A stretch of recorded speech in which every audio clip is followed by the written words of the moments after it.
My name is Eddie Robertson. I'm Alderman from Ward 6, and I'm Vice Chair of the Public Works Committee. Today, we have our Chairman, Mark Skidmore, has called a special meeting to discuss the waste issue that we're having in Hendersonville. And we also have representatives from Waste Pro. We have our mayor with us. We have our interim city administrator, our city attorney, our public works director, and we have Alderman Jim Waters from Ward 6, and we have also Alderman Lee Peterson. He is on the committee and he is secretary to the committee. So just a word of explanation. Chairman Skidmore is not here. He has had to take his mother to the hospital, and we pray that things will work out there, and we ask the community for your prayers as well. So is there any preliminary business, Alderman Peters, before we begin? Do you have any preliminary business? Not at this time. Okay, very good. So we will proceed. At a special call BOMA meeting last Thursday, called by our mayor, we had a good, long, and I thought thorough discussion on some issues that we're having regarding our trash service with Waste Pro. Waste Pro officials were there, and we asked them to address several things. Today, I would like to, I can think of at least 3 things that we need to discuss as kind of an agenda. First, we need to hear from Waste Pro. They committed to providing us an improvement plan today. And so they will be submitting that plan to us for our discussion. And for later this evening, presentation to BOMA at the BOMA meeting. The second issue that we will talk about, and in that first discussion, the staff, Marshall Boyd, will be integral in that discussion as well. The second discussion is a discussion of fines.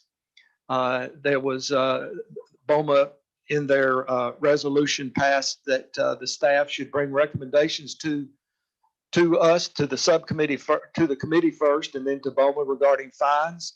I will ask Mr. Bradley to lead that discussion, and we'll see where we are on that. And third and final, we will discuss the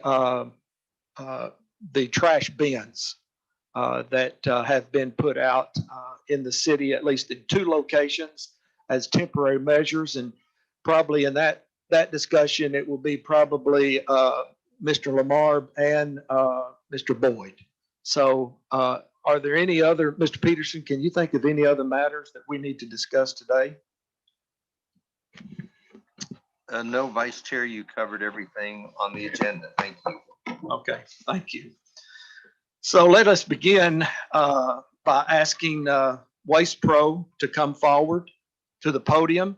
And if you would, introduce yourself, your title, and maybe all of the staff that's here joining us on Zoom. So go right ahead, please.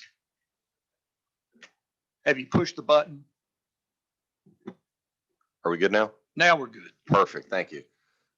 My name's Tim Dolan. I'm the regional, or I'm the Vice President of Government Affairs for the company. I've been with the company for 17 years, and I'm here to address the issues that we talked about the other night.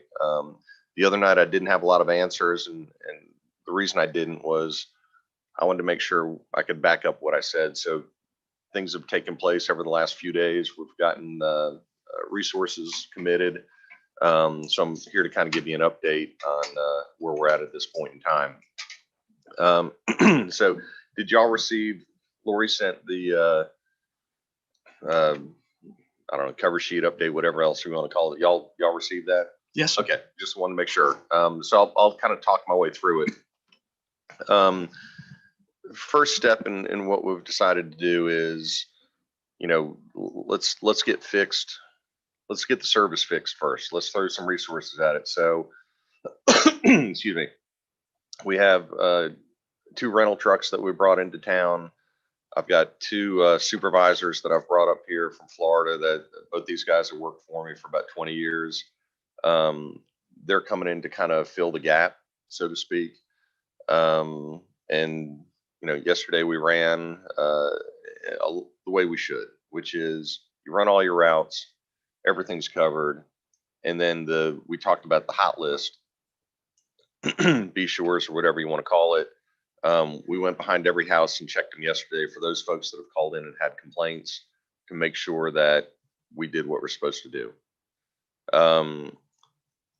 That's kind of the first step in this whole deal. Now, over the next couple of weeks, my two supervisors are still going to be here. We're going to take a look and see, do we have the right equipment? Do we have the right staffing? Do we have what needs to be done? We're going to basically start from ground zero and re-engineer this thing and see if we have what we need to have in place. We talked about, there's program trackies. You guys want us to be held accountable. We want to be held accountable. We have a program trackies that if somebody calls in with a complaint or a compliment or whatever the case might be, it goes into the system. The timer starts. Within 24 hours, we're going to get the stuff off the ground. Okay. And again, I'm not going to, if a resident calls in and says, hey, you guys didn't come to get me, I'm not going to argue with them. I don't know if we already came through the neighborhood or if we didn't. It doesn't matter. What's important is that we service the customer. So that again is that gone into place immediately. And those are the first 4 steps that we talked about on the papers that were sent to you guys yesterday. Going forward, again, I've talked to the location. I came up here Sunday night. I spent the day there yesterday with them. They haven't had big truck issues, but I'm not going to take anything for granted. All right. So the 2 spare trucks that we brought in, or the 2 rental trucks that we brought in, I'm going to run that equipment. I'm going to take my equipment that I normally run and down it and do the PMs and do what we need to do and take a look at it, because I'm trying to be proactive about this. We haven't had real truck issues in the past, but I don't want to be sitting here a month from now going, well, we didn't pay attention to the trucks and now we have some issues. Okay. So we're taking care of that now. From a hiring standpoint, normally this is handled from the region.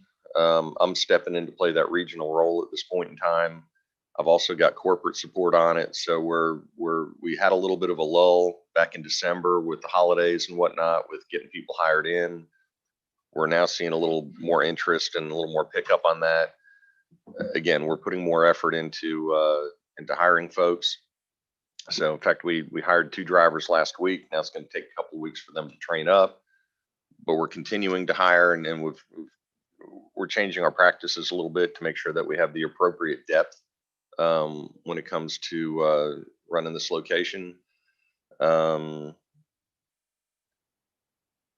I'd kind of open it up for questions if anybody has any questions on what or how or how we're addressing things. Questions from the committee, Mr. Peterson? Yes, Mr. Dolan, you've got 2 supervisors on site. How long do you anticipate keeping them on site? So the 2 fellows that are there they're gonna be here for the next 2 weeks, and then I plan on rotating 2 more in after that, and then we'll we'll continue to do that till we get to a staffing situation where we've got enough folks to handle things by themselves.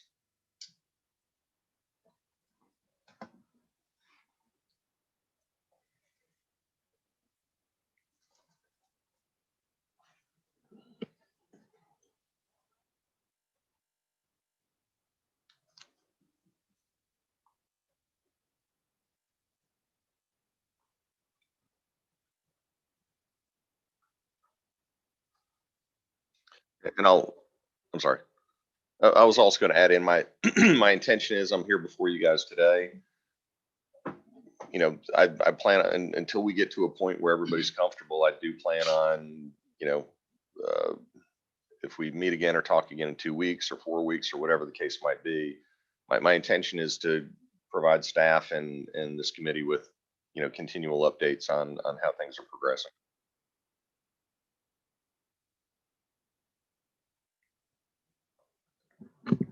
I have a question for Director Boyd, have we received any calls or complaints yesterday or as of this morning with any missed service? I have not checked yet to see how many misses we had yesterday, but I'd imagine normally we'd have 10 to 15 on a normal day. We'd have 10 or 15 misses, but I haven't checked yet to see what the misses are. Mr. Chairman. Yes, Mayor. If I could, I received an email yesterday, Alderman Peterson, from somebody who was skipped. And I forwarded that pretty quickly on to the folks at Waste Pro. They took care of it before the end of yesterday. And as I typically do in those emails I send to Waste Pro, I asked for an explanation of why the house was missed. To me, that's the first step in preventing it from being missed again, is figure out what the problem was. And I got a response, and I appreciate that very much. That has been the exception that I get a response. First off, they did pick up the trash, and the response I got from Richie Joyner was that he would look into why it happened.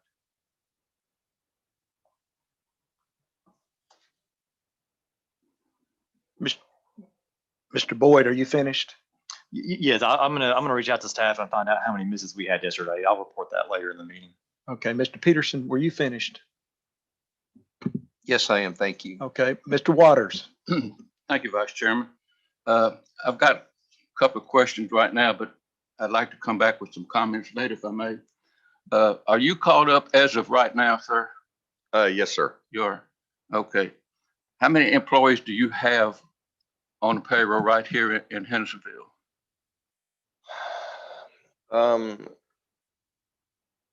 We're running, are you talking about who live in Hendersonville or just who operate this contract? No, how many employees do you have, period, up here working in Hendersonville? Okay. Without looking at a piece of paper, I know we run 10 routes, 8 of them are 2-man routes. So that should be 16 employees that are on the 2-man routes.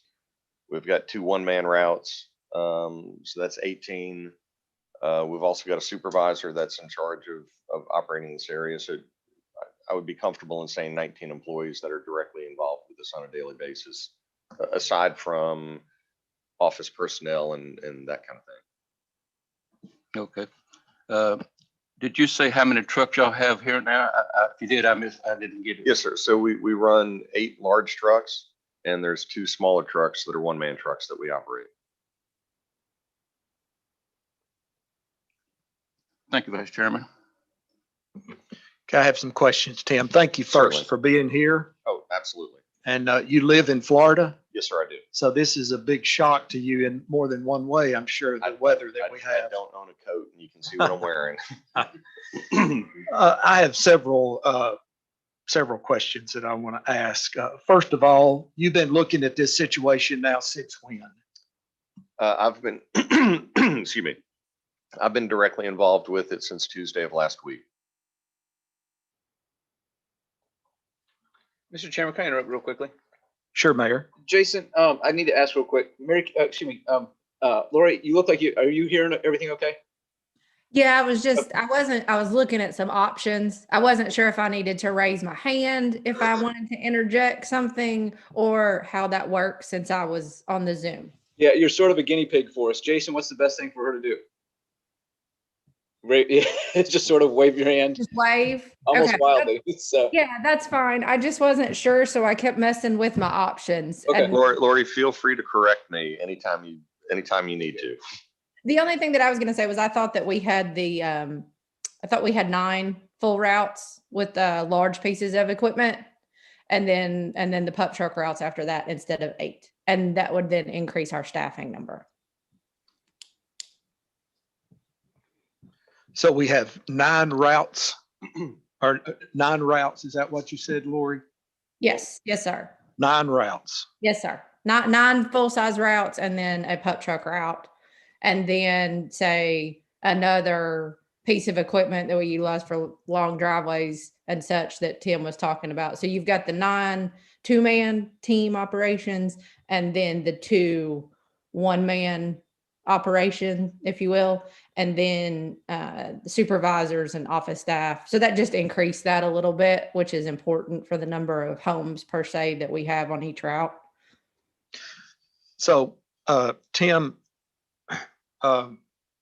You you've been here and started looking at the situation since January the 5th. Is that correct? That was last Tuesday. Yes, sir. Okay. What was your biggest surprise regarding the service in Hendersonville? My biggest surprise, honestly, is y'all are a backdoor contract. That opens up a whole nother level of service. That opens up a whole nother level of what we do. Most of the work I'm used to doing in the different states I've been involved with are all curbside. So from a surprise standpoint, it's just the backdoor service is something it's not customary in the industry. All right. Do you know if your company provides a backdoor component of service to any other location? We do. So normally there's every contract has a backdoor component to it. I'm sorry. Every contract has a backdoor component to it, but generally that's for elderly, disabled, generally a small part. There's a contract I ran in the city of DeLand in Florida that had an optional backdoor service component to it. There's a contract we have in Atlanta right now in the city of Morrow that has a backdoor service component to it. Well, that's everybody's backdoor. So we do have experience with it. It's not the norm for many municipalities. So your biggest surprise was that Hendersonville had a backdoor component since you've looked at the service? Yeah, other than that, I mean, garbage service is garbage service. It's guys getting out there picking stuff up. Now, whether you pick it up at the back door, whether you pick it up at the curb, it's still providing the same kind of service. Again, I'm just not accustomed to the norm being backdoor service. And I'm getting into the nuances of this contract where, people can have stuff at the back door, but they can also have stuff at the curb. It's, for me, it's just really understanding what the contract calls for, and then, making sure that that gets into place from a service standpoint. So have you been able to determine the root cause of the problem in Hendersonville? Yes. So from what I've seen so far, and again, I've been up here for a day and a half. We did run into some issues with staffing. We did not have the appropriate depth, I believe, that we needed to from a staffing standpoint. So, I'll put it out here like this. Every company I've been involved with, you've got plan A, everybody shows up to work, but you got to have plan B, plan C, plan D for when things get sideways. All right. Part of, plan A is everybody shows up, we're great. All right. Now that's assuming that we're staffed up and things happen. People come, people go on vacation, those kinds of things. One of the things we're going to implement, and it wasn't on the plan, and we talked about it late yesterday afternoon. Plan B is usually you have driver teams. Okay, so if you've got your routes that run and there's 2 drivers on the route, Joe doesn't show up today because he's sick. Okay, well, I've got a driver team over here. I can split these 2 guys, put 1 guy on each truck, and then put a temp worker on the back of the truck. And we discussed temporary labor the other night. I can put somebody on the back of the truck, and at least now we're running what we need to. Okay. We've also, we're going to staff up a little bit on the 2 smaller trucks. We had non-CDL drivers that were driving the 2 smaller trucks. We're going to put CDL drivers on those so that, again, we have more flexibility. We're going to make sure we're staffed up with swing drivers. Okay. We should have a couple of swing drivers so that, again, if somebody doesn't show up or somebody's sick or somebody's, you mentioned earlier, somebody's not here, Mr. Skidmore's not here tonight because he's got a family issue. These things happen on an everyday basis. We've got to be staffed up enough to make sure that these things don't interrupt the service. Okay. Because you guys, I think I heard on the Zoom call the other night, it's our job just to get the stuff off the ground, but you guys don't necessarily need to be involved with the moving parts, what goes on behind the scenes. Okay. We need to make those adjustments and do those things and make those things happen so that the service is seamless. So a big part of it is staffing. And like I said, from a regional standpoint, we're stepping up. From a corporate standpoint, I've put some resources in place. We discussed staffing levels yesterday. We plan on growing in this market. We plan on being a bigger company, so we don't mind staffing up to get there. So that's honestly that if you want to get down to it, and COVID plays into it, and not an excuse, but it plays into it, and we've got to adjust our staffing levels for it. Because when a guy got sick, he'd be out for 2 days. Now a guy gets sick, he's out for 2 weeks because nobody knows what's going to happen. So we've just got to staff up to adjust for that. Okay, and what about equipment? I mean, I see that you want to bring two additional trucks? Mhm. So was there a problem with not having enough trucks here? There wasn't. I've talked to the folks here locally. There really wasn't a big equipment problem. We had our route trucks that ran every day, and we had one spare truck. I'm bringing those trucks in, and we're going to keep them here because here's the thing: it's kind of a rainy day thing. Okay, or a blue moon event, whatever you want to call it. I want to make sure that there's enough equipment here so that if something does happen, we don't run into we got to roll routes to the next day, and then it when that happens, it just cascades throughout the entire week. Okay, we're going to take the opportunity to go through the equipment, do PMs, do checks on the equipment.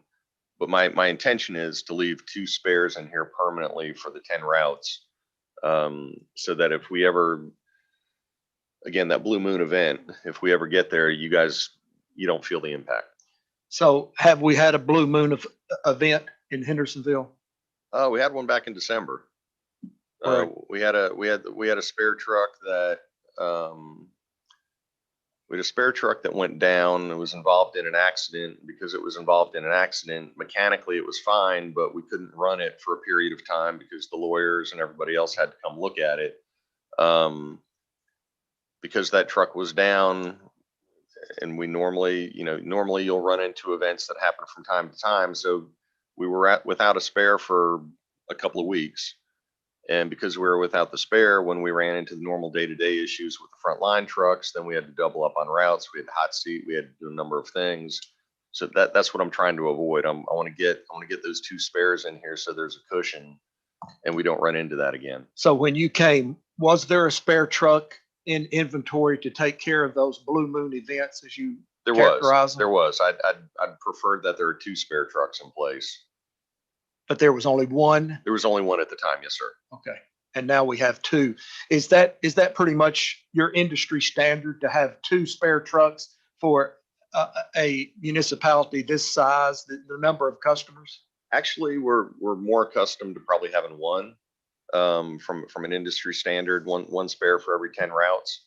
But because of the number of routes we run, and sometimes it gets into proximity. So for instance, in Florida where I'm at, if I have let's say I have a front loader that goes down and I run out of my spare front loader goes down, I've got another operation 30 minutes away that I can pull from. Okay. Our nearest operation is 2 hours away. So therefore we need the additional spare equipment here because we don't have a location to pull from that's 30 minutes away. So it's really erring on the side of caution. Okay.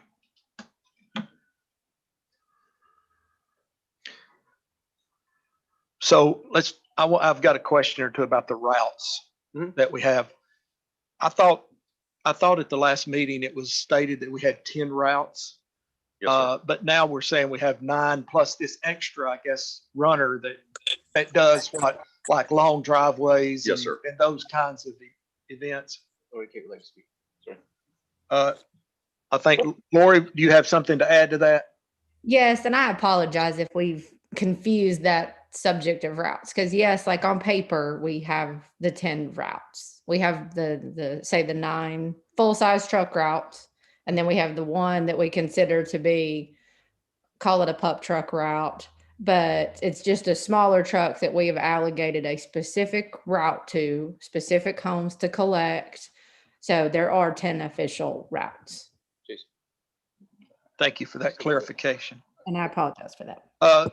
So how many customers are on per route?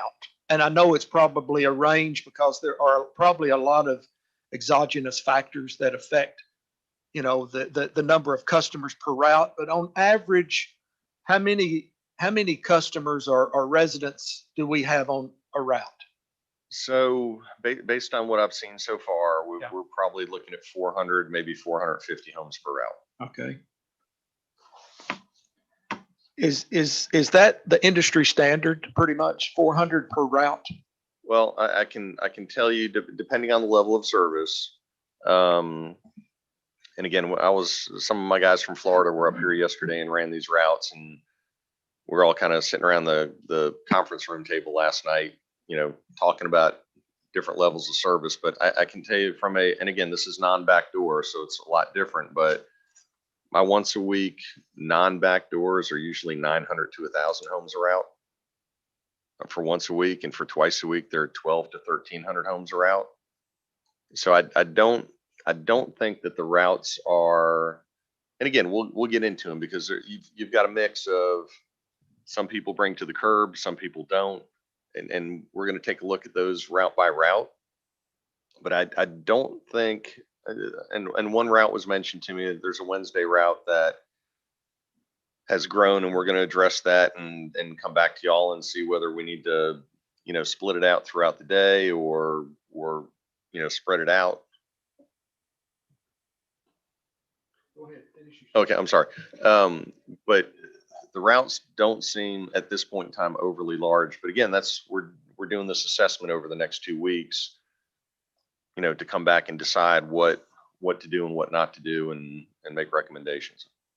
And before I get to Lori, let me ask you a question based on that. Yes, sir. Sorry.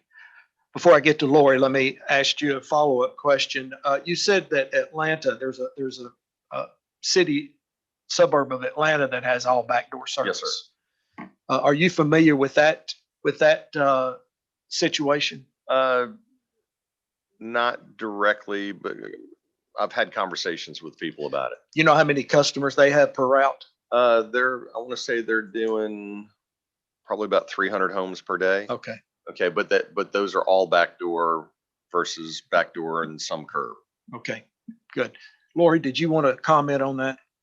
I just wanted to comment because I wasn't sure if Tim knew that is that area that's in your ward of Durham Farms and Autumn Creek and so forth, that's the route that we are adjusting first and when we're taking a look at things because of the significant growth that has happened there. So I just wanted to connect Tim to that being your ward. So have you had the chance to look at the different routes to determine if there is a problematic route as far as misses, or are they all equally guilty? So, well, I've looked at them on paper. Okay, I cannot.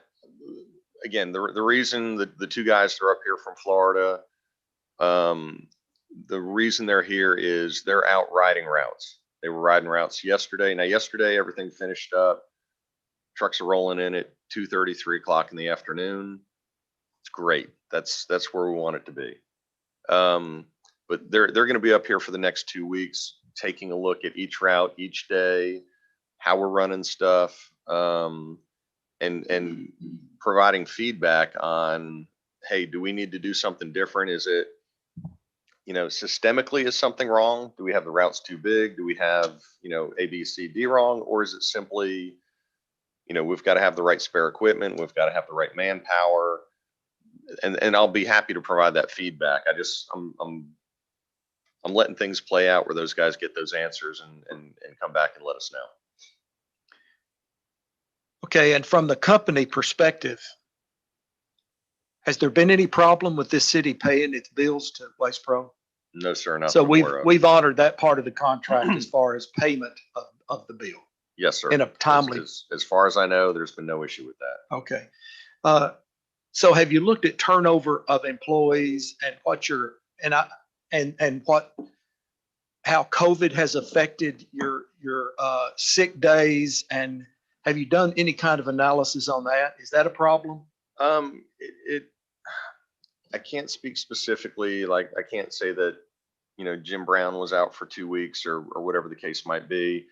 I do participate, or I have participated on a regional call for the last number of years. And in a general sense, COVID's affected us from the standpoint. I talked to Richie yesterday. We had an employee that was out. He was telling me, and this is kind of the perfect storm. We had one guy on vacation, we had one guy quit, and then we had one guy that had COVID. And as soon as you say you've got COVID or you've been exposed, you're out for 2 weeks. So yes, it has had an impact. But to my point earlier, we've got to adjust for that. I mean, that's, I told people, shoot, 8-9 months ago when this first started, get used to it. It's not going away. Okay. We've got to adjust our business model to prepare for it, get ready for it, adjust for it. It's not an excuse. It's just simply, that's life right now. And I know you can back up your numbers, but let's look at how COVID may have. I'm sorry. Let's look at how COVID may have affected your personnel and causing maybe the root problem Sure. that we're experiencing. On a scale of 1 to 10, 1 being negligible, 10 being severe, how has COVID affected your personnel on a scale of 1 to 10? I'd probably throw it up there on a 7 to 8. And the reason I say that is because in the past, when somebody had the sniffles, okay, they may lay out of work for a day or 2 and then they're back. All right.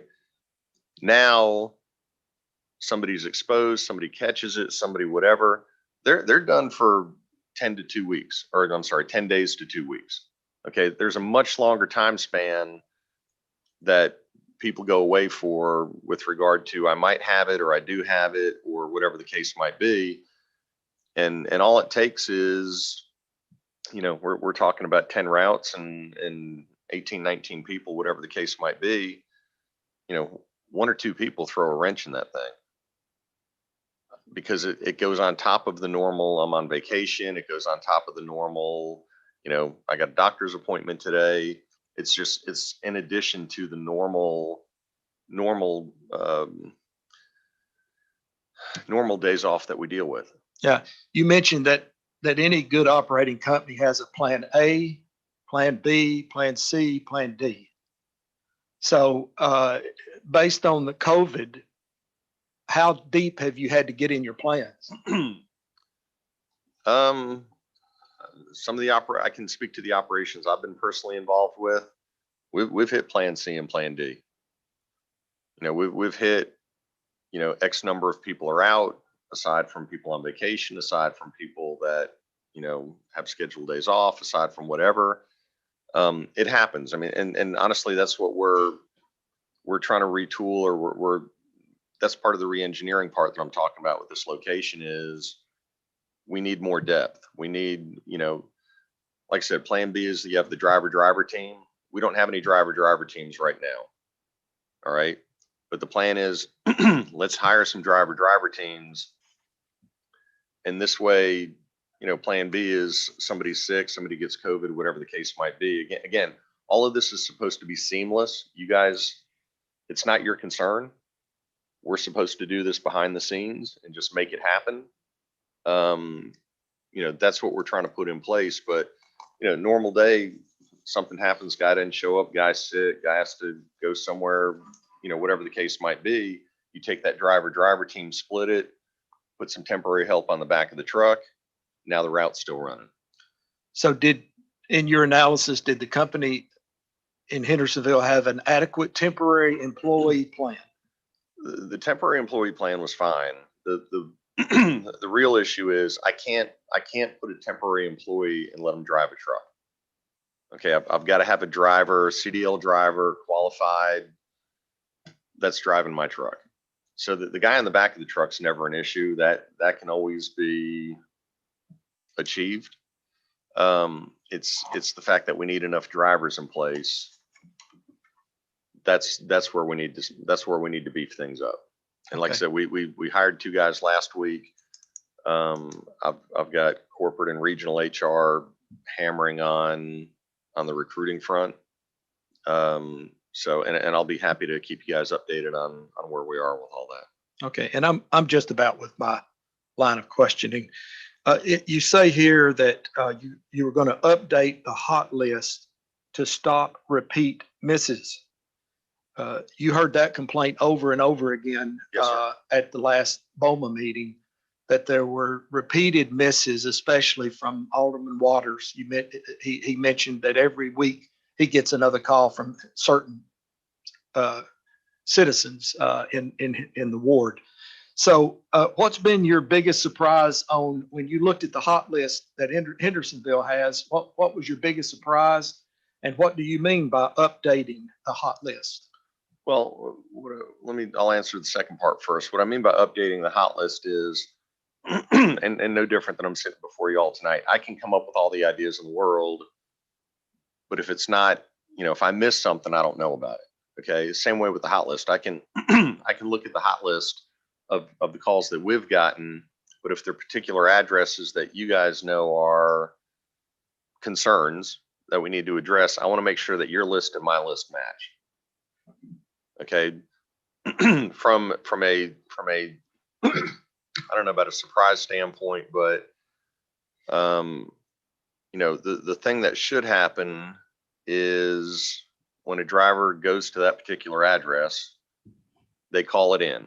Okay. And we're looking at some things procedurally on our end to make sure that we're doing what we need to. But in theory, if there's somebody on the hot list, somebody that gets missed, I know there was a doctor that was mentioned on the call the other night that's been a repeat call. The driver should get there, go service the account, call back to the office or call back to the supervisor and say, okay, ABC's off the ground. All right. If it's been something where it's been repeatedly done, then it's the supervisor's job, whose job is to be up here and riding the city, to go behind that house and check it and make sure that it's done. Okay. There's a certain confirmation process that I can't speak to how well it was followed or how well it wasn't followed. But again, I'm trying not to look in the rearview mirror aside to figure out what we need to do. But going forward, that hot list, somebody's going to call back in and say, I've got this. And if for some reason it turns out that we don't, then a supervisor is going to be walking behind somebody's house and making sure that can's empty. Have you ever shared the company's hot list with our staff? That I don't know. Lori, do you know if you've ever shared the hot list with the staff, your hot list? I don't know if we have or not. I know that it's just a constant evolving document, as one is resolved per se, may roll off if need be, if there's no issues with that home for a period of time. So it's a very live document, but I don't know if we have shared that or not. Do you know how many names are on that hot list, the company's hot list? And I can't speak to that either, because we have, say, our hot list and with some addresses that we service that are long driveways, because that's operationally being serviced by the same piece of equipment. But we can certainly check. I believe we have that information at the office as to distinguish between the two, but I don't have that in front of me. So I can just speak to what I overheard yesterday. So if you do the math, we service probably 3,500 homes a day. And yesterday, one of my guys was out running. One of the guys from Florida, I think they got a list sent to them that had about 40 homes on it that they wanted to make sure. These are folks that had called in at some point in time, that we went behind each home to make sure that they had been serviced yesterday. Thank you. Marshall, do you want to say anything about that? One thing I was going to mention is we've obviously tracked all the missed calls, and we can go into our database and easily identify, when we log those in, we can look in the history of those calls and see, how many calls we get for the same address. Yeah. Not that we've seen their hot list, but we have, we have some information on our side that we can look at to know that, well, for this address, over the last 6 months, they called 10 times.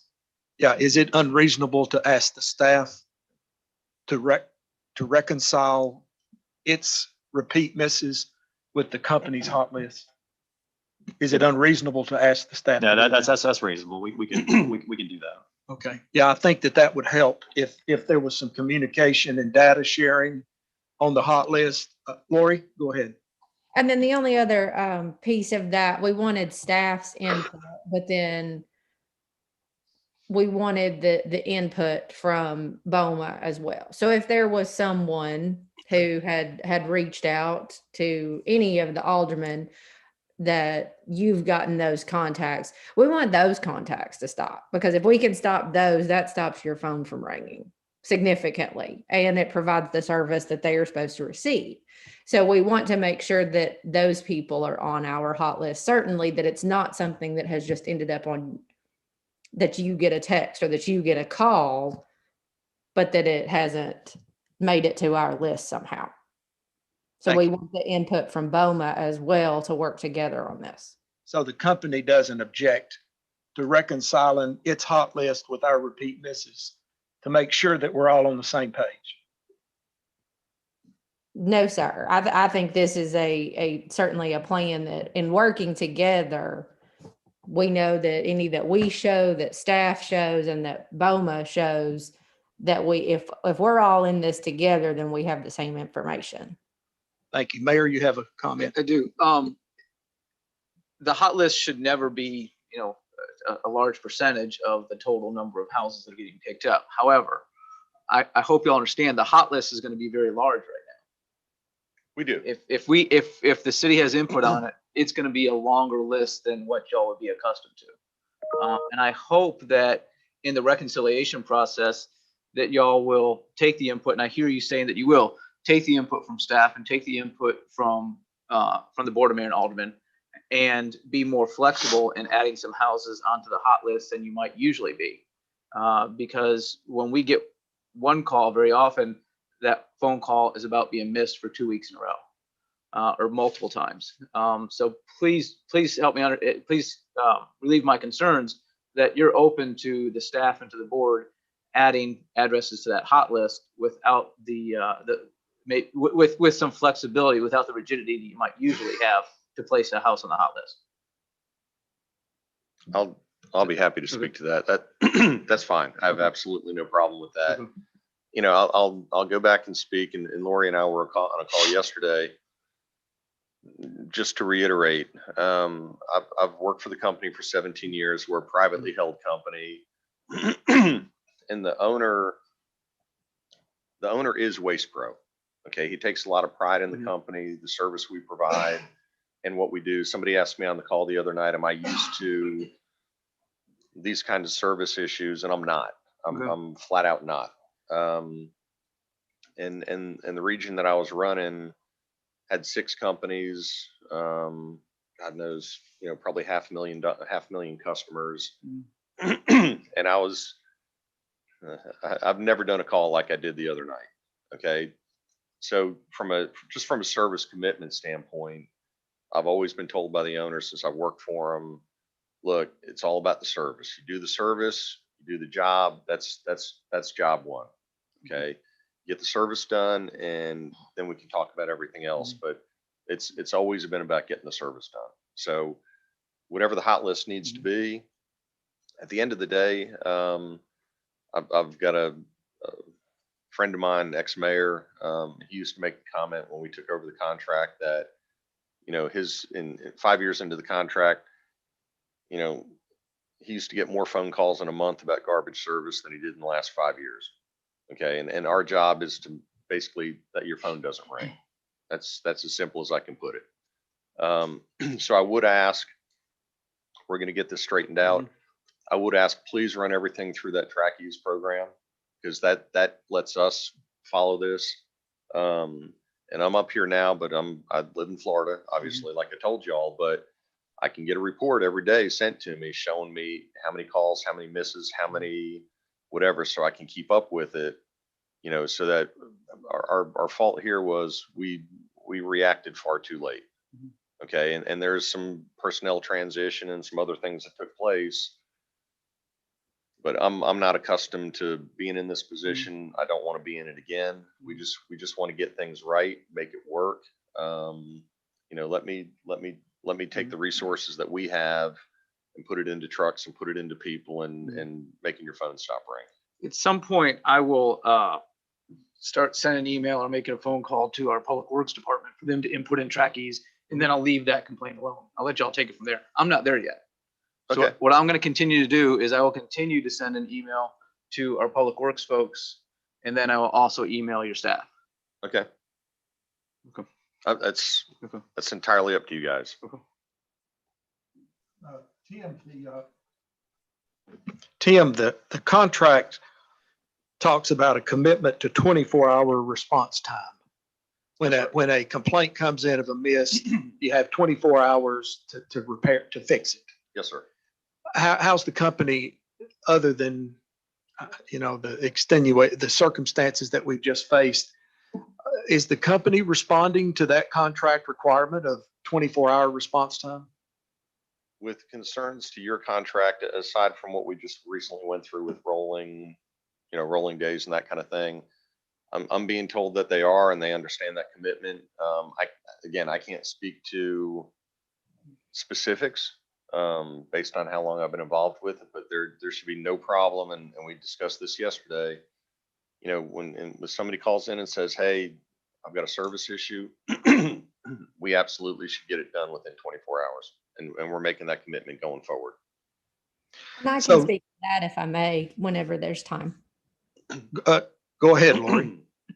I just want to say that outside of the circumstances that arose, obviously with the rolling of routes, the numbers of reported complaints or issues per se, if they were within that time frame for us to return the same day they were being done, if they were within the time frame where we took care of them the next day, then they were. There wasn't there. I don't want to speak and say that there was never a circumstance, because I don't want to say that. But I think we've had a dedication to resolving any complaints or issues that came in within that 24-hour period. So I can speak to say that has not been something that we have ignored or overlooked. And it is certainly something that we will place even more focus on to make sure that those are addressed in that time frame. Thank you. And I'm just about finished. On the hot list, will the company commit tonight to provide to BOMA the trend of the number of residents in its hot list? I don't want just the last 2 weeks, because the hot list probably was extraordinary the last 2 weeks, but some kind of trend analysis of the numbers in its hot list. I've got to go back and ask for that information. I don't know that we have anything solid. Again, I think Lori talked to this before. That tends to be a moving list, from the standpoint that, if somebody calls in this week and says they were missed, and whether they were missed or it was a late set out or whatever the case might be, we'll put them on the hot list. Okay. We'll go 2-3 weeks. We go 2-3 weeks if everything's fine and it's checked off that we're servicing, then they drop off that hot list. Okay. There's now there are very few folks that will stay on that hot list forever, just based on, again, one of y'all mentioned a doctor that was at the end of a cul-de-sac and everybody put the trash out around him, and that person, was called in X number of times saying they were missed. That's probably somebody that would permanently stay on that list. But for the most part, there's only a handful of folks that stay on it permanently. Most folks go on it for a little while and then drop off because, the miss was a one-off situation, not necessarily, endemic to the situation. And I understand those conditions, but if you would, just give us the aggregate number, the raw number that you have today Okay. on the hot list so that we can have that as to help form a basis of what would be an appropriate penalty for non-performance. So to me, that's an important number to look at if we could have that tonight. And you can give the explanation as you just did that it's a moving number, but I think that data is important for us to base any enforcement action on. Okay. I personally don't want to base any enforcement action on my part based upon my gut feeling. I want to base it on the data, and I want to base it on either compliance or non-compliance with the contract. So if you could provide that. All right, I'm finished with what I intend to do is ask other members of BOMA if they have any additional questions. Then I'm going to turn it over to the staff for Dave, for Marshall, for our city attorney to see if there were any questions on the improvement plan that we may have missed. So let me ask, Mayor, you want to? I do. So I appreciate that. So far, Tim, you haven't addressed bulk items, what the problems we've had with that, and what are we doing to resolve those going forward? Fair question. I may sound silly doing this, but as far as bulk items go, if you could explain to me, I haven't addressed bulk items specifically. I've been concerned about the backdoor service and stuff, the curb, that kind of stuff. If you can share with me Sure. the bulk item issue. There was at least one time where we were notified that the regular crews that are picking up average everyday trash were suspending picking up the large items. Now I don't really remember what the motivation was to doing that, but we ended up with some of the larger items sitting outside for more days than it should have. And again, don't really understand the motivation, the reasoning behind that. That really can't happen again. I see Lori has her hand up. That really can't happen again. It's part of the contract. And to me, not picking up the bulk items is not picking up the whole amount of trash for a house. That's what's expected. I would agree. And in many cases, it's worse not to pick up the bulk items because those are the items that are already out at the curb and are much more noticeable than sometimes with trash is. Lori, do you want to take that? I can just speak from historically kind of to help Tim with that. When with the onset of COVID and developing potential alternative service plans across my entire region, any one of our municipal customers that had multiple lines of business, we met with and sat down with to discuss potential plans to have in place should a situation arise, with the main focus, for example, being household waste, not necessarily other lines of business. So for example, if we had a customer that was household waste and recycling, many of those expressed their vast concern with household waste, not with the recycling collection. So that's when we met with staff to go through that dynamic for Hendersonville so that we had an alternative plan to the situation arise, and changing service or reducing or changing certain other aspects of what the service level was that we provided in Hendersonville. We kind of went down all avenues. We brainstormed about possibilities or what we could do or how we could handle things. And that ranged from bringing it to the curb temporarily, or trying to think back to some other options. But one of the things that we landed on was the temporary suspension of bulk, just because of the increased volume, where people at that point in time, I believe that was when we were asked to reside in our homes. We were asked to stay and stay there except for emergency needs outside of your home. So we had documentation that volume had increased. We knew that volume as an industry had increased because of COVID. We knew that commercial volumes had significantly decreased, because people were not going to those establishments. The waste was being handled in a person's home. And the amount that was being generated in a person's home was drastically different. And it was important to get rid of that. The items of bulk were safer, if you will, garbage, less dirty. And so that was a decision that was made, and we worked with staff on that. It was not per se at the directive of Waste Pro that we were just necessarily suspending service, but we partnered together to establish that plan to temporarily remove that, to adjust and handle the increase in volume to see where COVID went. Because at that point in time, we needed to see where this was headed. So that was how we dealt with that during that time frame. So that's just to give Tim a little background on that situation. How can we make sure that doesn't happen again? So, and I believe that the plan that Tim is developing for a longer term COVID adjustment, being that we are still in this and that it's not going anywhere. And honestly, with new strands of COVID developing, and the new norm, as they speak, has certainly impacted our industry. And this plan for assessing adequate staffing, assessing adequate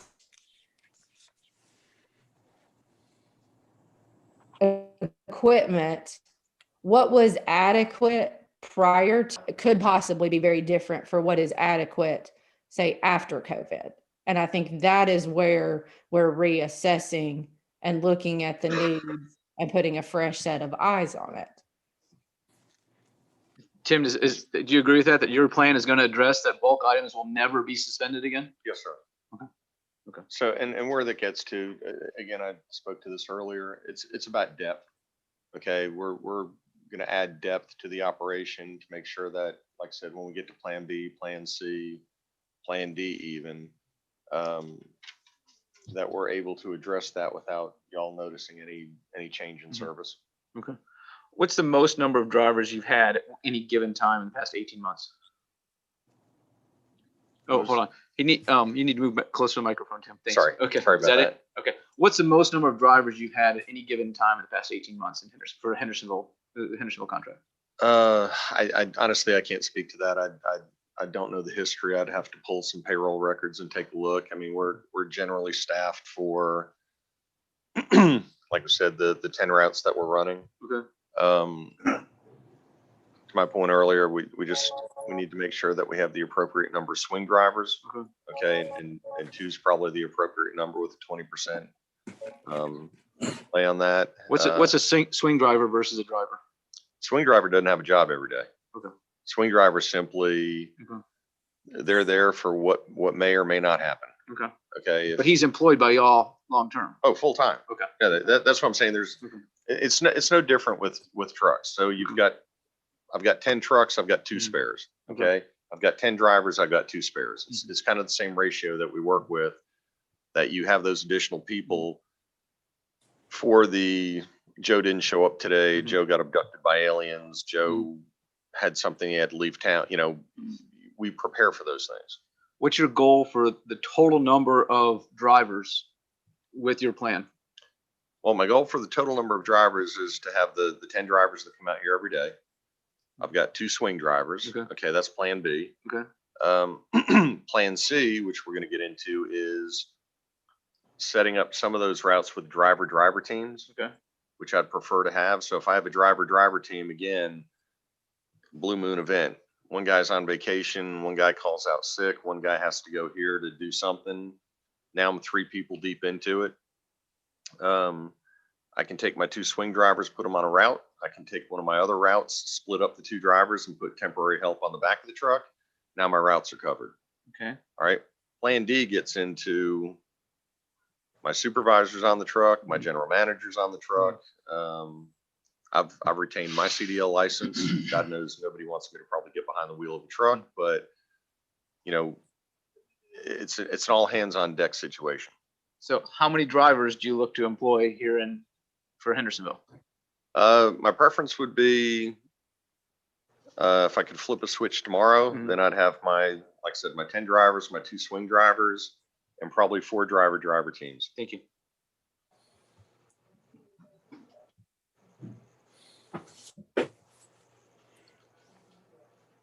I'm finished. Thank you.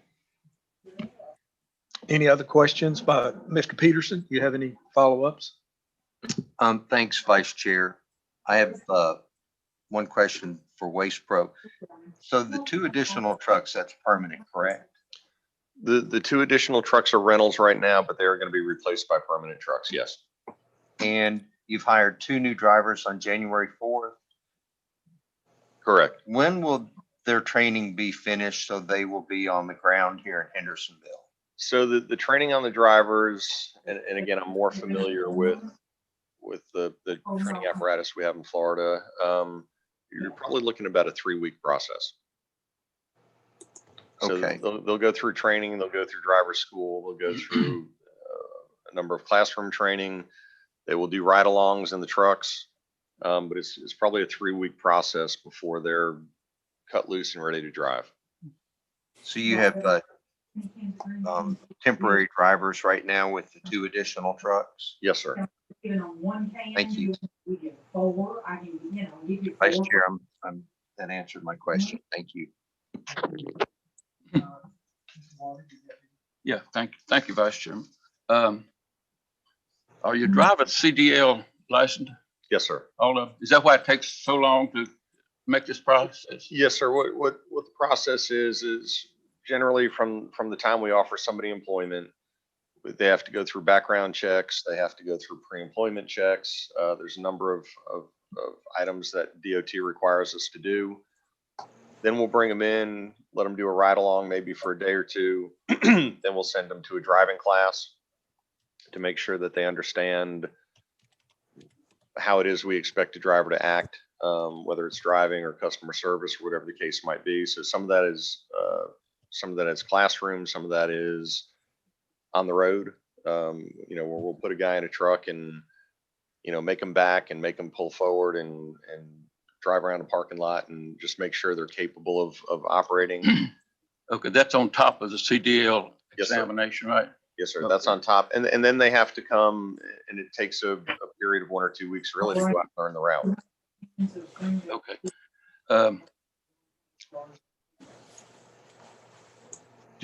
Is there any way that you can say, okay, I got Joe's my driver and his helper.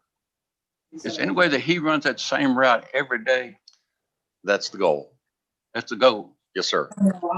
Our goal every day is the same driver and the same helper run the same route every day. But you don't have that goal yet. That's always been the goal. No, I'm sorry. You don't have that in plan right now. Lori's raising her hand. She can probably speak to that better than I can. Mr. Waters, I can speak to that a little bit. And yes, that has been in place since we came to Hendersonville. If you'll remember, at one point in time in the last meeting, Alderman Hayes said something about his 18. Where he resides, there has been a significant amount of stability in that particular driver and that particular helper.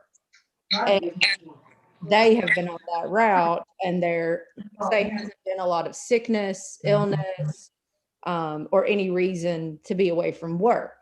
Now, other routes, if we've had a turnover or a person out with illness, then there would be a situation where someone else is on that route running it. But some of the routes have seen more stability than others. But yes, since day one, when we came to Hendersonville, the same driver goes to the same route every day for that route. Okay, thank you, Lori. I think that goes back to my early days too. I had a route every day. I always had my place where I stopped and got my coffee and everything. But so you're looking at that down the road, right? That's always been the goal. Again, I'm and that's for the driver. Or is that for the driver and the helper? Driver and the helper. We Both. want those guys to be a team. We want them to work together. And again, I'll apologize from the standpoint. If I don't know something specifically, I'm not trying to evade the answer. I'm not going to say something and without understanding the facts, but just industry wide, you always send the same driver and the same helper to the same routes Monday through Friday because they know them. And Lori spoke to our A team, and a couple of my guys from Florida commented on those guys yesterday. They're a team. They work well together. They know the neighborhoods. They know the back doors. They know everything. And that's great. And if I could have 10 teams just like that, I'd be more than happy to do that. And that's ultimately the goal. But we do have turnover. We do have people that move away. We do have other things that happen. So it's always it's kind of a moving target. Okay. One more question, and I've got a comment. You made a statement earlier, correct me if I'm wrong, about the backdoor components. You said something earlier. Okay. You know, that was your bid, was backdoor, wasn't it? Yes, sir. Okay. No, I'm sorry. My comment was more along the lines of in the industry, in the 30 plus years that I've been doing this, you know, a 100% backdoor service contract is probably the exception rather than the norm. Now, it doesn't mean we don't know how to handle it. It doesn't mean we're not prepared for it. It doesn't mean we don't know what we're doing with it. It's just it's different than most other contracts. But we knew what we were bidding. We knew what we were at, you know, when I wasn't involved with it personally, but when we turned in the paperwork and made the bid and you guys asked us for it, you know, we knew what we were getting into. Okay. I've got one comment I want to make, and then I'll hush. My biggest concern in Ward 6 is my elders, my handicap, my disability people. Can you answer my question is why your employee will pick up a can at the back door, but when he empties it, he leaves it at the curb next to the street? Now I've got two, both of them got Parkinson. Mhm. And it breaks my heart for them to call me and I go up and have to take that can back to where, and it's only 40 feet from the curb. Is there any reason that your employee cannot take that can back to where he got it? No, Is not? there's no reason. Would you make a note at I- 124 Western? I would love to see that done. So that when we talked earlier about something being on a permanent hot list, what you're talking about sounds like a perfect. Yeah, yes. You said 124 Weston. It's been going on for some time, and I don't mind going up and taking it back to it's 40 feet. I stepped it off the other day, 40 feet. And why your people will take it, his back door to me would be pick it up at the back door, return it to the back door. Am I wrong? No, you're not. I think that's where you need to educate your people when they pick it up at back door that they take it back, the can. Because in Ward 6, I know on my part, I have, I think 12.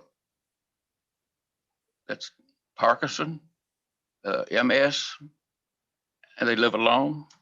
They need all the help they can get. And who do they call? I love it. I love it when they call me because I love to help them. Thank you, Mr. Chairman, Vice Chairman. Excuse me, Alderman, if you will, you know, those addresses, I'm just saying, Alderman, those addresses that you're talking about, if you'll give those to staff, we'll make those part of the permanent hot list. Those others? Yes, sir. Well, maybe they're like me. They don't have any major problems. Of course, I got problems. But they don't have any major problems. Would they still take the can back to the back door? We should. That's what I'm saying.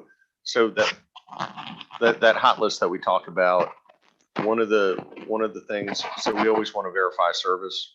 Okay. It's the supervisor's job to be riding the area. And on those days that those folks get picked up, you can ride by those addresses and verify that those cans have been brought to the back of the house. Well, I don't want you to just pick on just the ones that's disabled to do it. I think if back door is back door, you pick it I up agree. and you take it back. I agree. And again, that's part of that supervisor's job to make sure those cans make it to the back. Okay, thank you.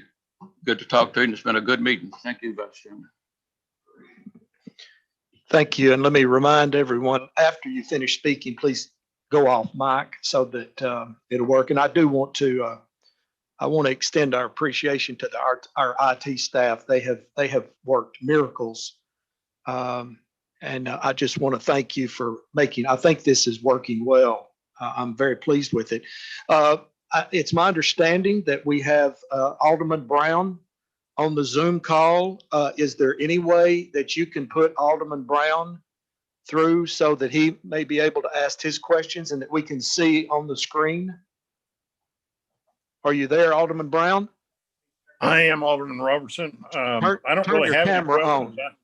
I just been a spectator, and I think y'all had a very good meeting. So I'll leave it at that, but I appreciate the opportunity to speak. Okay. Are there any other aldermen on the Zoom call that would like to? I did receive a text from Alderman Petrelli. She is watching on YouTube live. She's not on the Zoom call, but she did raise a question to me that I think has been answered, and it's regarding bulk pickup. You know, she stated that that was part of the contract, and she expects the company to honor their contract and pick up bulk permit. And I believe that I would like to request our staff, Dave, that if there are any alterations in the contract, that at least the Public Works Committee be made aware that the staff is suggesting, because of an emergency, any alteration or any excuse of the contract. I think that that's just proper oversight. The Public Works Committee is not trying to interfere with the administration of the city, but we just want to make sure that we are aware that staff is making a change in altering the contract as far as services. So let me ask at this point, I think on this issue, all of our questions are exhausted. Let me ask first, Mr. Lamar, our city manager, do you have any comments or questions at this time regarding their improvement plan? Then I'll ask Marshall if he has any comments, and then our city attorney. So do you have anything you'd like to say?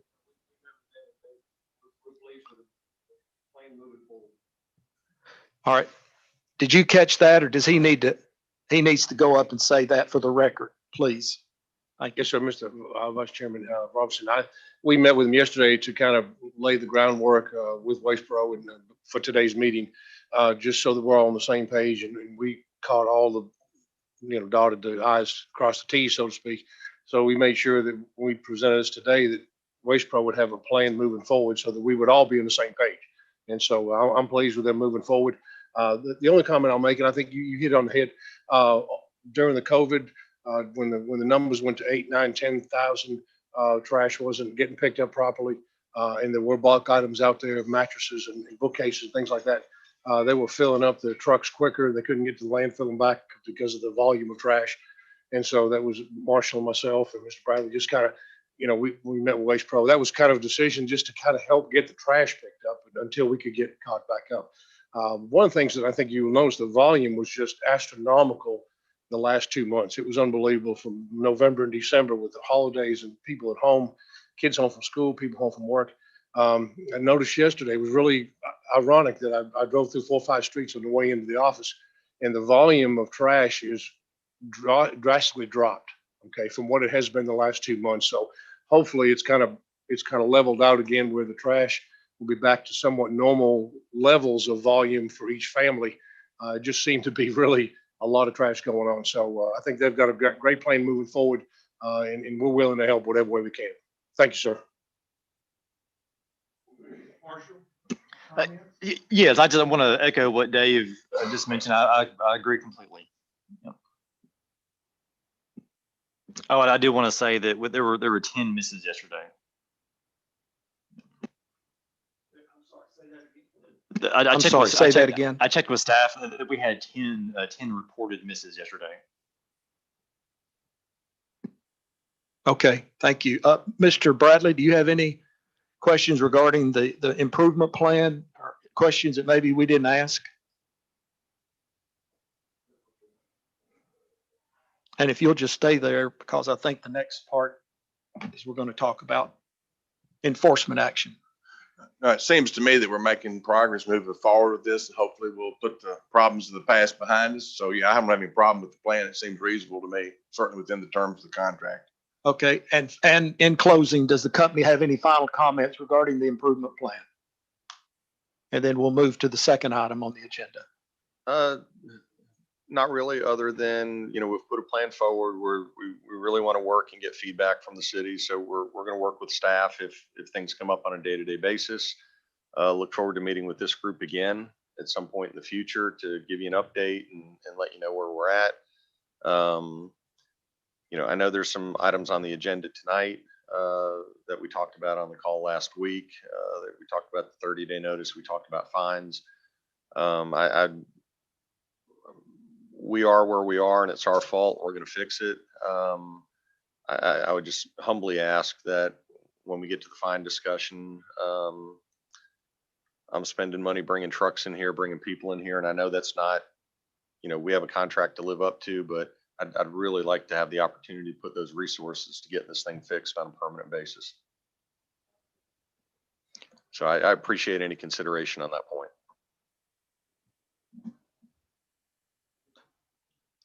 Lori, you have any final comments? First of all, I'd like to thank your IT department as well, just because this has been wonderful. Tim has stepped up to be there in person, but I could not. So I appreciate the fact that I could be here via Zoom. And we appreciate the fact that we are being given the opportunity to repair this and to bring in the necessary resources to adjust anything. So thank you for that. And I just look forward to keeping everyone up to speed on what's going on and any updates that we have, and just moving forward to a new day. Thank you. And I just got a text from Alderman Arlene Cunningham. She is also watching on YouTube, and she thanks everyone for a good meeting. So we've got quite a viewership. I think we just eclipsed I Love Lucy on the ratings. So the next topic that BOMA requested this committee to investigate was the discussion of enforcement action. And so, Mr. Bradley, as our city attorney, I'd like for you to lead the discussion, but you may call on staff to inform us about the enforcement action that BOMA asked us to look at. Yes, Chairman Robertson.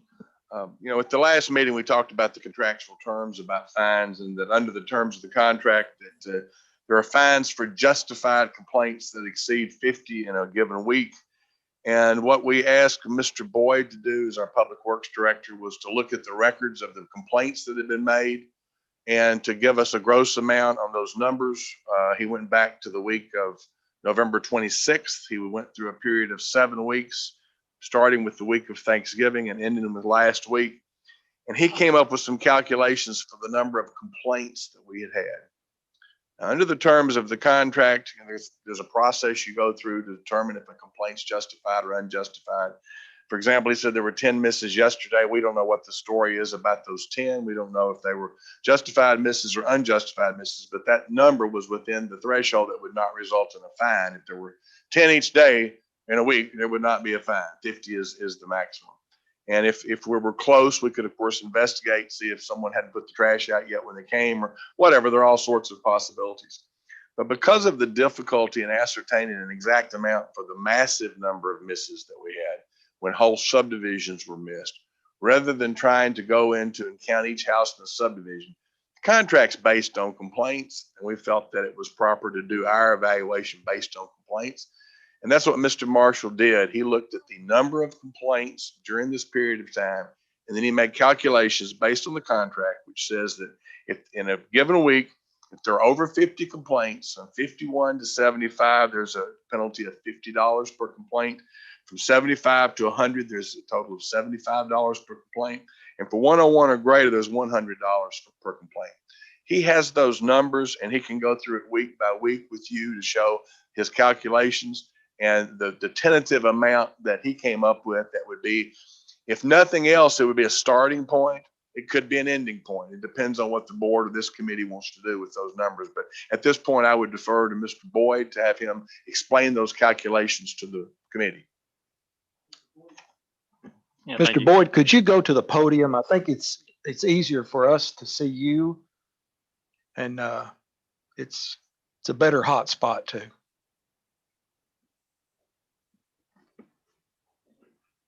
Thank you, Mr. Bradley. All right, thank you, Vice Chairman. Can you hear me okay? Using the tiered approach, as John mentioned in the contract, there's a different value for each level of complaint, but I broke it out per week, and you look at it per week, starting with November 30th, all of December, first part of January. There were a total all those weeks together. It's a little over $21,000. $21,375 was the amount. And looking at the first week of December, that was 10,800. And the reason that's so much higher is that obviously the misses were higher. There was 158 misses. Again, this being the gross amount, but because of the amount of misses, it fell into the highest category of justified complaints at being $100 per complaint. That week, along with the week of the first part of January, also fell into that top tier. So it just made the amount that much higher. But the total, and I'd be happy to share this with the group, is for each week, but the total was $21,375. Questions of Mr. Boyd, Mr. Mayor? Marshall, this is based on the actual complaints of phone calls coming in, or is this based, is that the case? Correct. We've, as I explained to John and Dave yesterday, we get calls, we log those calls into the computer system, and then we can easily go back and look in the history and pull those out. Okay. And that's simple. I pulled them out per week, and once you add them all up, that's what the total is. Winding Way, that's over in Ward 6. There's a couple times the whole street was missed. Right. If they don't, like, for example, if they were to all call in, and if we were to look at all the streets that rolled, all those, and we can it takes some time, but we could quantify that.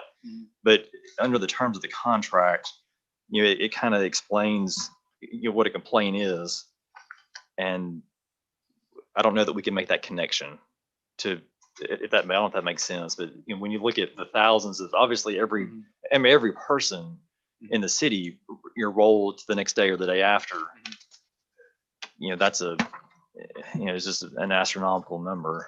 So we decided to take a step back and just look at, the number of people that called in, emailed, reported those misses to us.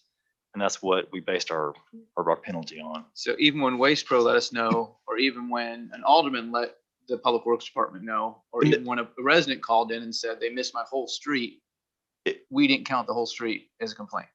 Right. We may have just counted that one person that called instead of the 100 that were on that street. So in reality, the fine should be, as you said, astronomical. Hundreds of thousands. Yeah. Okay, thank you. Thank you, Chairman. Any other questions for Mr. Boyd? So, Mr. Boyd, this amount, this $21,375, you feel you have the data to back up that number? It should be pretty close. We haven't gone in and vetted each specific complaint, but we feel pretty comfortable with this number. Yeah. Yeah, and I just looked in the contract, and it has a section of complaints, but the word complaint is not defined in the definitions. So I guess that's the what I count this a complaint as not only as a miss, but for example, if a trash can is left at the street, where it should have been placed back door, if a lid was off, any call that we receive as a complaint, even though it's more than just a miss, is entered into the system, and that's what that number reflects. Okay. Mayor? If you went back further, then I think you said end of November, if you went back further, obviously the number of complaints would go up. It may not still fall in that higher category, in that higher threshold, but the penalty would be higher as well. I It would could, and it just for example, that the week of December 21st, there were 43 misses. So there weren't any penalties for that week. In the week of December Hold on, 7th, 43 misses or 43 complaints? 43 complaints. Okay. I apologize. And so, and then, December 7th, it was, 64 complaints. December 28th, 61 complaints. So there were some weeks that, it was, far below the, kind of the norm. But again, you could go back, we have data, going back a year and a half. So you could go back to March or April. when we Yes. seem to have- Okay. Yep. Okay. I'm finished. Thank you.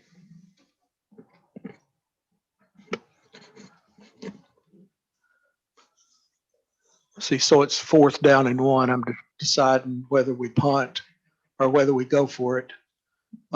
Let's go for it. If it's okay, Mr. Peterson, I would propose that we take a 20-minute break.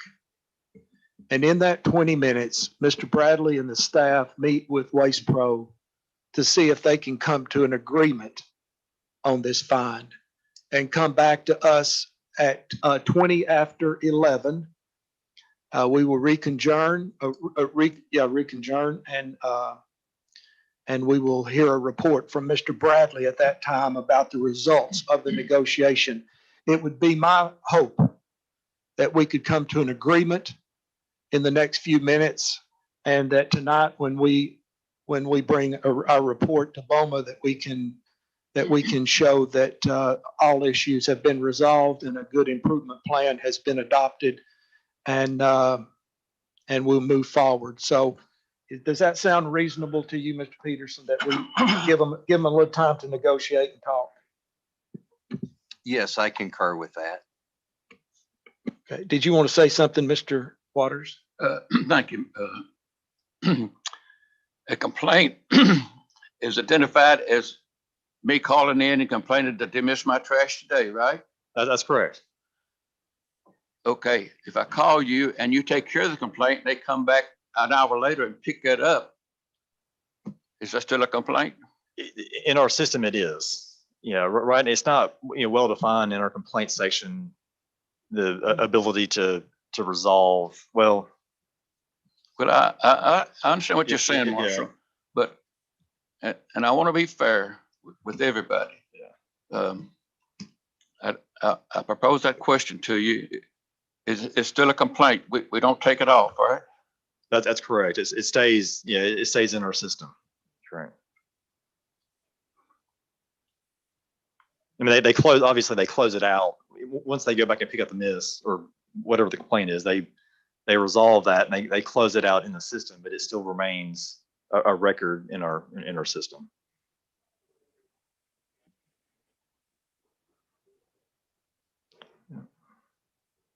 Okay, thank you, Mr.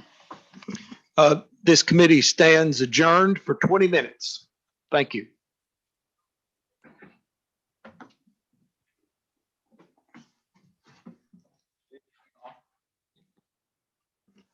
Jason, are we off? You can hear us.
It's, I don't know when it's gonna pop back, but Denise. This is mine. Denise just texted and she was just wondering how things were going, and then she called, and then I hung up on her, and I was like, I'm getting back on the call, but I was like, you can call mom, she's not doing anything. Yes, So- she is too. Okay.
Okay, this is Eddie Robertson, Vice Chair of Public Works Committee. We're going to reconvene the committee meeting.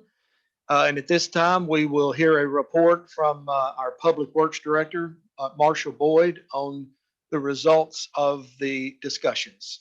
Marshall? Thank you, Chairman. Dave, John, Mr. Dolan, and I met during the recess.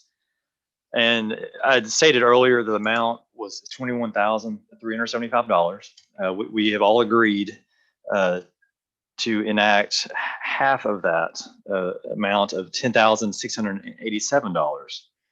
And the other amount will go, and John, you have to help me with the word you used. What was that $10 word you used for you said you'd mentioned anyway, there was a word you used to describe what that would go into.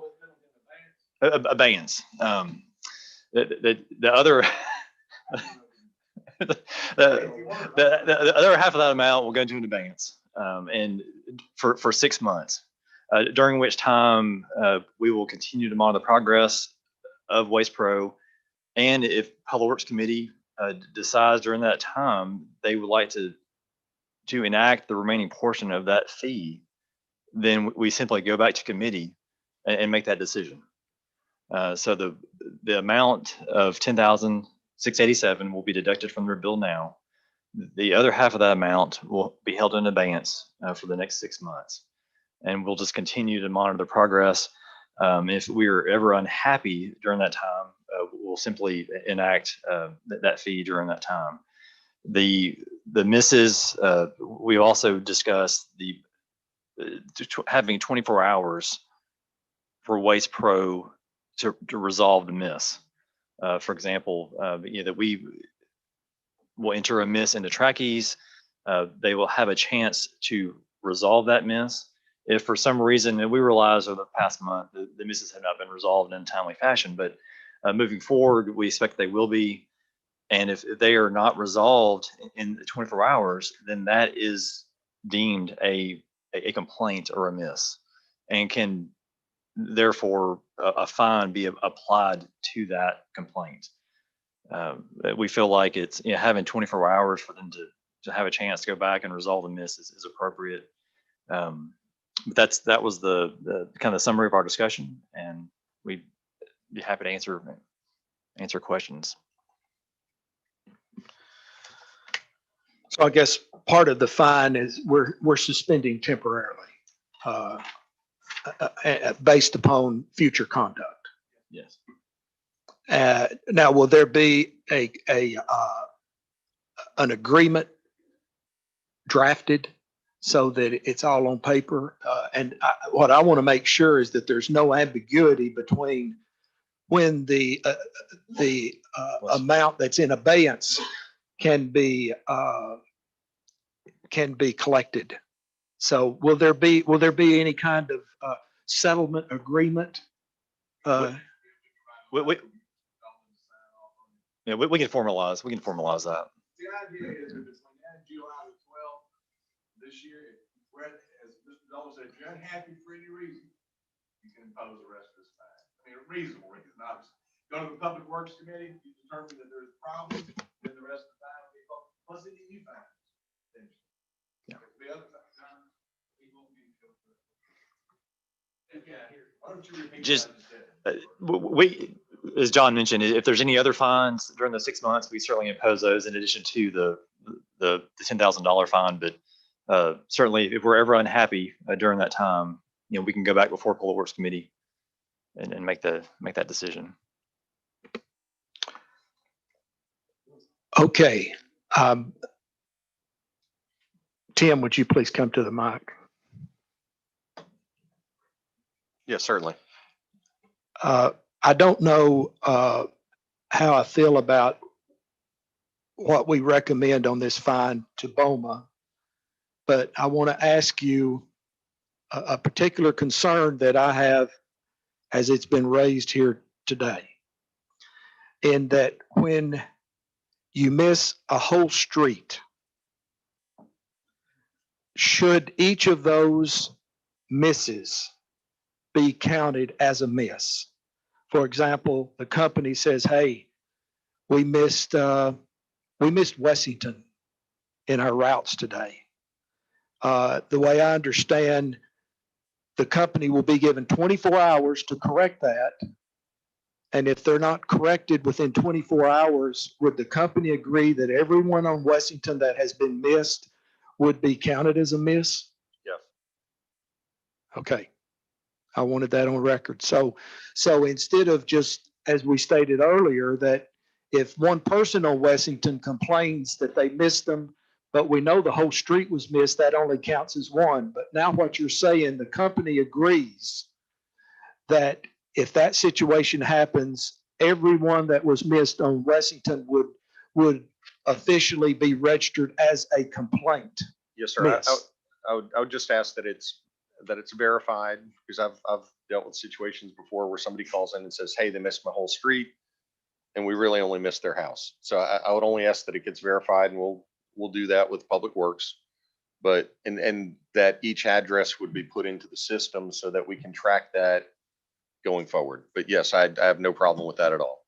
So you're willing to expand the definition, as I understand it, in the contract of a complaint or of a missed. I would just ask, again, because Public Works can put a complaint into the system, I would just ask that each address get put into the system if that's the case. So if we missed, if one person called in and it was verified that eight houses were missed, that we put each one of those into the system again for tracking purposes. But Okay. I agree with what you're saying in principle, absolutely. Okay, if that could be, Marshall, part of the consent agreement or whatever we're going to call it, I think that's an important distinction going forward in the future. Let me make sure I understand and get you on the record of what necessitates justification to assess the full penalty. If you all are unhappy, I'm leaving it to your discretion. Okay. I talked before about public companies or private companies. If I was a public company, you'd get an 87-page document describing what happy was and what happy isn't. Okay. I'm simply telling you, for the next 6 months, if you guys are unhappy for any reason, if you don't feel that we're living up to the commitments that I've made and that Lori's made to you guys, then assess me the rest of the fine.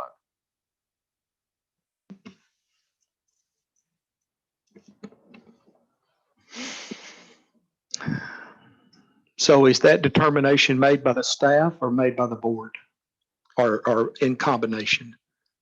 Would you envision, Mr. Bradley?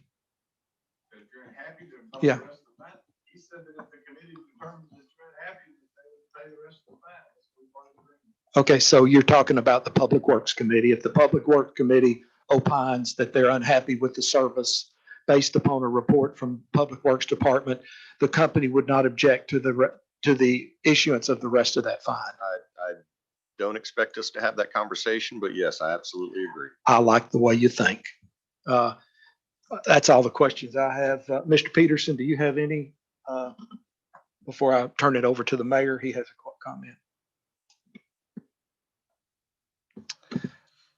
Thanks, Vice Chair. I think,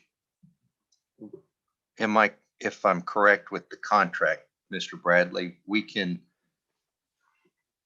the fine is for a 30-day period. Is that correct? We go back and assess.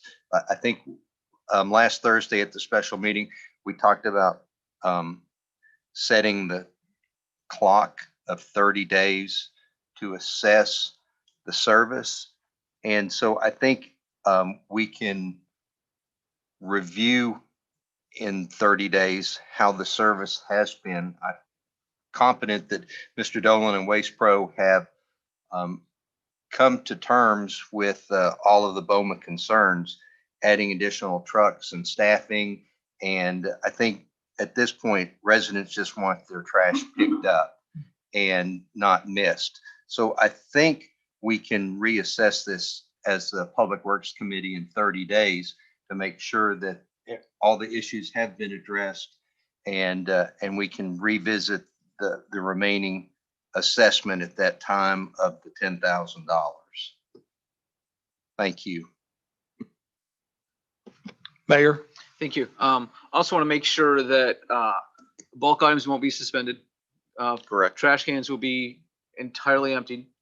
That a trash can that is not returned to the back door, all of those are complaints. If a bulk item is left for more than 24 hours, if a trash can isn't emptied for the 24-hour grace period, if it's not returned in the during that 24-hour grace period, that is a legitimate complaint. Yes, sir. Thank you. Mr. Waters? Yeah, thank you, Vice Chairman. I'm very particular when it comes to remembering things, talking about things. Would I be out of line, Vice Chairman, if I asked John to put something in writing so that we can have something, what the board here agreed on this today? Yeah, and staff has I don't- agreed. I don't think We're gonna put it right. Yeah. all of this. Okay. Yeah. I Yeah. misunderstood. Okay, thank you. It will be in the form of either a settlement or a consent agreement, I think. And so I don't know if we can get that by tonight, but okay. Well, that makes sense. Yes. Yeah. No other questions? Any other comments from staff or the company? I do want to thank you for working together on this. I think it's it makes me feel better about the future, notwithstanding our objections for the past. But you know, we have to have a basis for being optimistic, and I'm optimistic. And I know that the staff will hold your feet to the fire, so to speak, as we expect. And I'll just add, you know, we talked about this tracking system that we use. You know, the nice part about it is, it's a good way to measure service. One of your aldermen brought it up the other night about metrics and how we track things. This is how we track things. And the nice part about it is, whether I'm standing here or whether I'm in Florida or wherever I happen to be, I'm going to be looking at these reports on a daily basis to make sure that we're doing what we're supposed to do. And other people will be able to do that. Yeah, one last thing. Would you agree, because several aldermen at the last meeting were concerned that we know the streets that were missed, but we don't have the number of customers that were missed. Does your GPS system that you use, if you miss Wessington, for example, can you look up, since we missed Wessington, we know that we missed 49 houses. Quantify that number. It shows me what streets I go down and don't go down, and I can go back and look, but I can't tell you, you know, if we went down the street and picked up half the houses, but didn't pick up the other half, I can't tell you that. Yeah, that would really help, because that quantifies the number of customers being missed other than Right. just streets. Marshall, do you have any insight on that, how we could better quantify the number? Of course, what we're praying for and what we are expecting fully is that we're not going to be receiving emails from Mr. Lamar in the future, or Marshall, that a whole street was missed. Yes, sir. That is the goal. If you know, that's something that we're probably better positioned to track going forward than to go back and look at the history. So are you saying going forward, you could quantify that? It would be easier. It's hard for me to go back a month and say, did we or didn't we this day? It's easier for me at the end of the day to go, okay, you know, we left half a street down or whatever the case might be. Again, I'm not accustomed to being in that position, and really don't want to be there again. And that's what we're planning on. So would the company agree to submit to the staff, if, God help us, that there won't be, but if there are whole streets missed, that you will quantify the number of customers and provide that information to the Public Works Department? We will do the best we can to quantify that information and work with staff on getting that information. Yes. Okay. I think there's actually a process in the contract for houses that are missed, and it should probably be a similar process for whole streets that are missed. And I think there's a period that Waste Pro can contest that complaint. We'll work with staff in any way we can. Again, my apologies, but I'm not used to routes rolling over. I'm not used to streets being missed. I'm not accustomed to having this conversation. So I really don't have a canned package in my pocket to say, here's how we handle this, because honestly, I don't want to be sitting here having this conversation with y'all again. Okay. I understand a miss here and a miss there. I don't understand the whole street being missed. Okay, Marshall, did you want to have any last statements on this before we end this agenda item? No, I'm good. Okay, all right, very good. Just be prepared, staff, to give a report tonight on our agreement pending our proposal, I guess is what I'm saying. All right, the last item. I'm sorry, Lori, you have a comment, please. We can't hear you. There's my one mess up that I'm granted, right? Yeah. I apologize. I just had a question for procedurally this evening, and you don't have to talk about this now, because I know that we're on the agenda, and just going into the meeting this evening, if we are going to present that, if staff is going to present that, because I think we're before public committee report. So at some point in time before we wrap up the meeting, I just wanted to make sure that we kind of had an idea of how this was going to be presented to BOMA this evening, whether it's us going up and presenting something or staff, or just so that I knew from my standpoint, if that's okay. I probably need help from the mayor on this.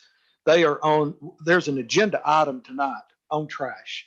So let me say this. Let me get with staff, Lori, and let us think about how we want to procedurally, and talk to the mayor, how we want to procedurally move in the most efficient and effective way. And Marshall or Mr. Lamar will give Tim or you a call early afternoon to let you know this is the way we want to proceed. Thank you. We appreciate that. Okay, next item. Let's have a discussion on the trash bins. Is that what it's called? Dumpsters. Thank you. On the dumpsters. So Marshall, we've got 2 out in the city, and I know that Alderman, go ahead, please. Yeah, I realize Mr. Waters had some reservations about the dumpster in his ward, and of course your ward as well. And we're working to find another location to move that. I think we've identified one.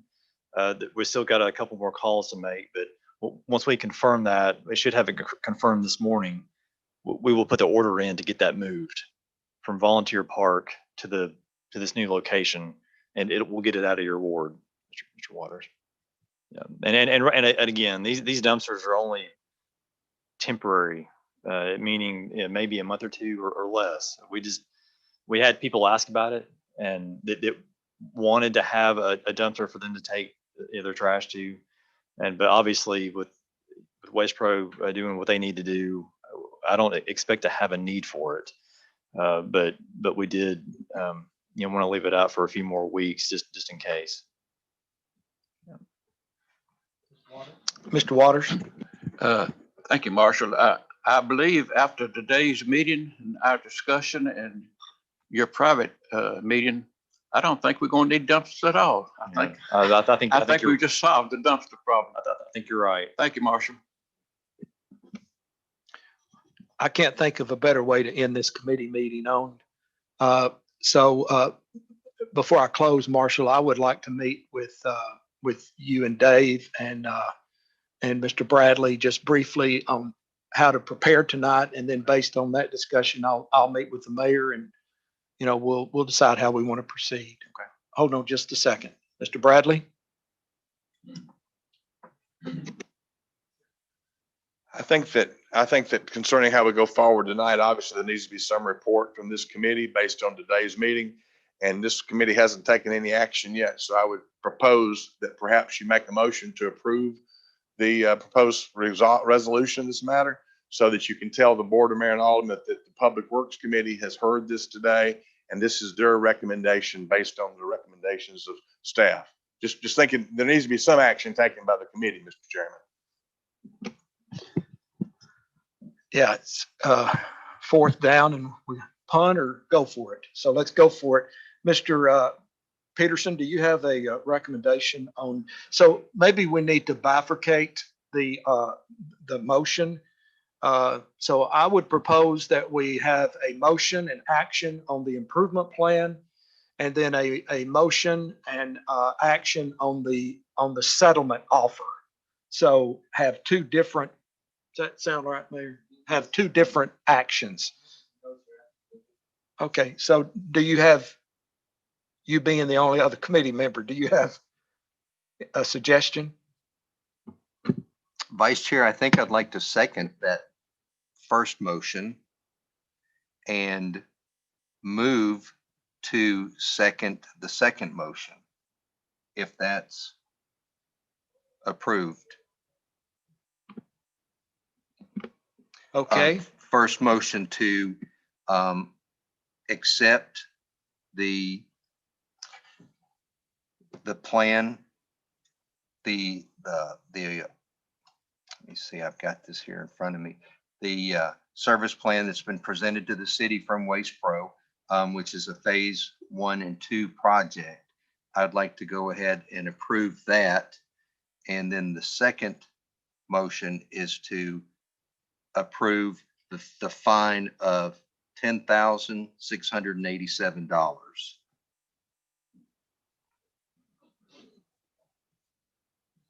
and the terms that we have discussed. Yes. And that is half of the fine at this time.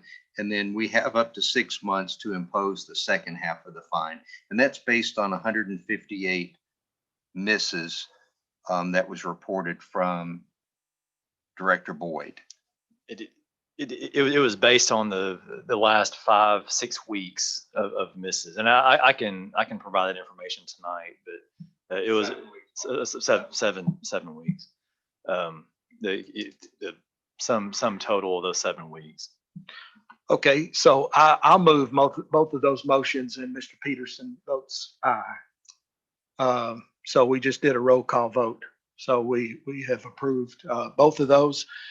For tonight, then I would expect the staff to give a report on the settlement, on the proposed settlement. And the company would be prepared to discuss and answer questions on the improvement plan that we have approved. Yes, sir. I'd be happy to. Okay. Does that sound okay? Does that sound right, Mayor? Okay. Okay, thank everyone for being here. It was a long meeting. I'm sorry we tried to move it along as quickly as possible, but these things take time. Rome wasn't built in a day. So I will adjourn this meeting and we will be prepared to give a report and recommendations tonight.